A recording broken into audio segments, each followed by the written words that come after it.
Imagine the silence on a planet where not a single baby's cry is heard for an entire year. Maternity hospitals are empty forever. Baby carriages collect dust in empty garages, and cribs freeze in silence. The last generation of people is being born right now, without even suspecting the role prepared for them. Imagine a world where every living adult automatically becomes the last representative of their lineage. Time begins a countdown not for individual people, but for our entire biological species. Classrooms close in schools, playgrounds become overgrown with grass, and toys remain untouched. What will remain of the great human civilization on the very last day of its existence? Welcome to the scenario of the quietest, most irreversible, and terrifying apocalypse in history. We are used to fearing wars, asteroid impacts, and global epidemics. But what if the end of the world comes not with the roar of explosions, but with the absolute cessation of new life? Imagine that birth rates drop to zero worldwide in the exact same instant. In the first years, this almost feels like paradise. No screaming on airplanes, empty kindergartens, and excess of resources. The economy temporarily skyrockets as expenses for children disappear, freeing up colossal amounts of money. But 10 years pass, and the air on the streets becomes suspiciously quiet. The first schools close due to uselessness, turning into cold monuments to the past. 20 years pass, and a new generation of workers stops entering the labor market.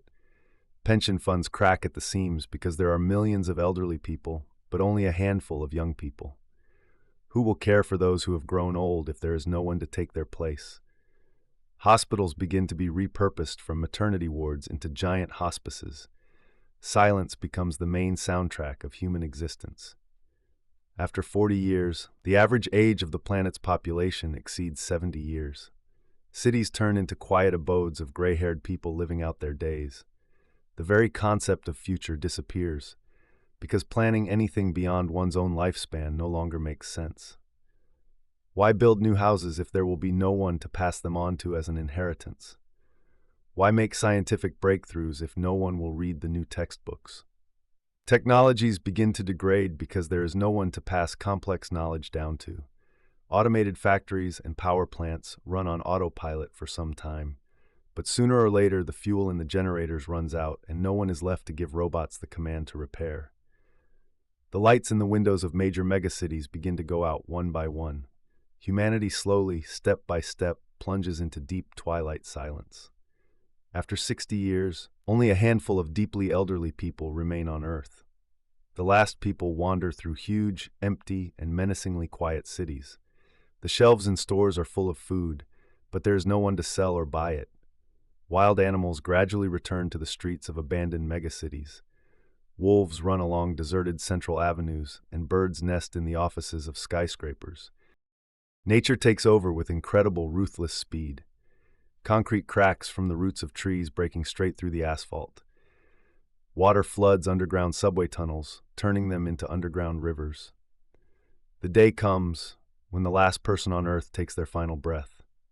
No one will close the door behind them, and no one will be left to speak an epitaph.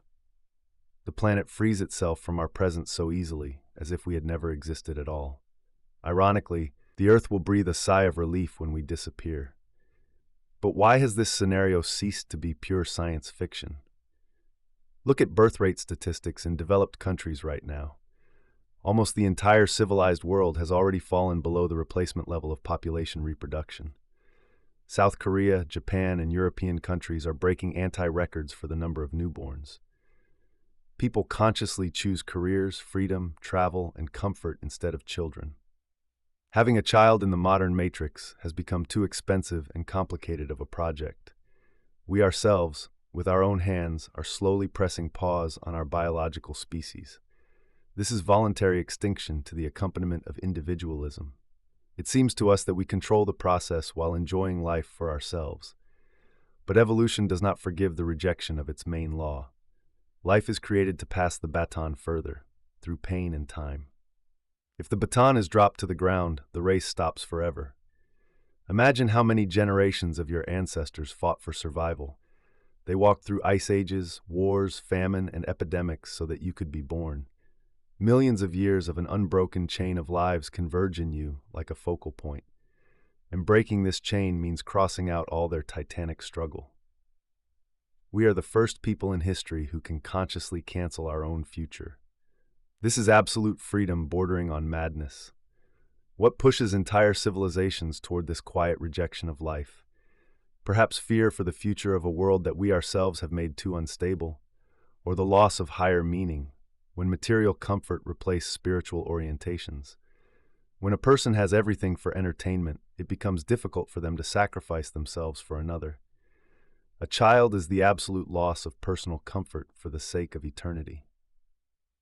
And the modern world teaches us to love only our own selfishness. We are afraid of responsibility for someone else's life, choosing the easy path of loners. But loneliness on the scale of an entire species leads to the ultimate finale. Look at your hands, at this complex biological mechanism. It was designed by millions of years not just to consume coffee and scroll through feeds. You harbor a colossal force of continuation. Ignoring this call means waging war against your own nature, a war that humanity can never win. The consequences of this quiet crisis can already be seen in the mirror of demographic charts. Nations are aging, states are emptying, and empty niches are being filled by other peoples. But what will happen when this wave reaches every corner of the planet? No one will be left who could fix this mistake. Human history will shrink to a brief, bright flash in the dark cosmos. We flew to the stars, split the atom, unraveled the DNA code, and at the same time we forgot about the simplest thing, the right to tomorrow. The paradox of the mind. We have become smarter, but forgot how to live for the continuation of life. Intelligence without the instinct of species self-preservation is a one-way ticket. Think about this the next time you hear about record low birth rates. This is not just economic news or a social trend. This is the quiet ticking of the apocalypse clock, counting down the final seconds of our era. We stand on the edge of a precipice, smilingly discussing the convenience of a child-free life, not noticing how the ground beneath our feet is giving way. But there is still time to change the vector of our thinking, to realize the value of every new beating of a tiny heart. After all, life is the only miracle in the universe capable of realizing itself. Destroying this miracle out of laziness and fear is the most heinous crime against the cosmos. We are the eyes and ears of the universe, its way of cognizing its own infinity. Losing us means plunging this part of the cosmos into eternal, deaf blindness. The choice still remains ours as long as at least one cry rings out in the maternity wards. Do not let this fragile thread snap in your hands.